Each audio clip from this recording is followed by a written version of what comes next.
तर नमस्कार मित्रांनो, मी अक्षय सांगतो, तुम्ही पाहत आहेत अक्षय सांगतो. तर मित्रांनो, आज आपण आलो आहोत जंगलात आणि जंगलाला कालच खूप मोठ्या प्रमाणात आग लागली. यामध्ये अनेक झाडाचं नुकसान झालेलं आहे. काय काय नुकसान झालेलं आहे ते आपण आज बघणार आहोत. तर मी विनंती करतो की प्लीज कुठेही जंगलाला आग लावू देऊ नका, कारण यामध्ये झाडाचं आणि प्राण्यांचं खूप मोठ्या प्रमाणात नुकसान होतं आहे. चला तर मी आज दाखवतोय तुम्हाला, तर चला. तर मित्रांनो, हे तुम्ही बघू शकता, झाडाचं खूप मोठ्या प्रमाणात नुकसान झालेलं आहे आणि ते काय करवंद देखील आले होते, पण या आगीमुळे खूप मोठं नुकसान झालेलं आहे. तर चला पुढं.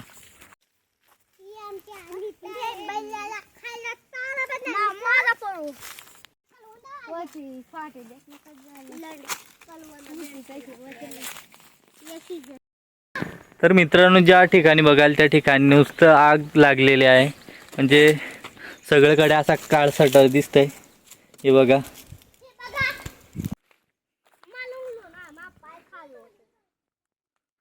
म्हणजे सगळ्या अख्ख्या जंगलाला आग लागले, बघू शकता.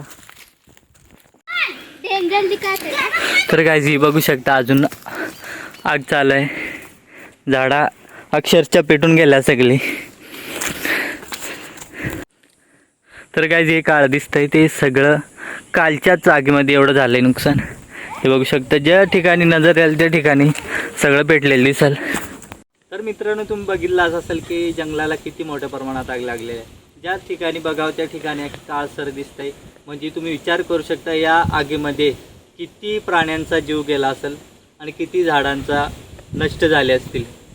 तर या आगीमुळे जे जनावरे असतात त्यांचा चारा देखील समाप्त झाला. तर हात जोडून तुम्हाला विनंती करतो की आग लावू नका, कुठल्याही जंगलाला आग लावू नका, कारण या आगीमुळे खूप मोठ्या प्रमाणात जंगली प्राण्यांचं नुकसान होतं आणि परत झाडांचं नुकसान होतं आहे, ज्यामुळे आपल्याला ऑक्सिजन कमी भेटण्याची शक्यता असते आणि गरमी वाढते. तर नक्की एकदा विचार करा आणि हा जास्तीत जास्त व्हिडिओ शेअर करा आणि नक्की माझ्या चॅनलला सबस्क्राईब करा.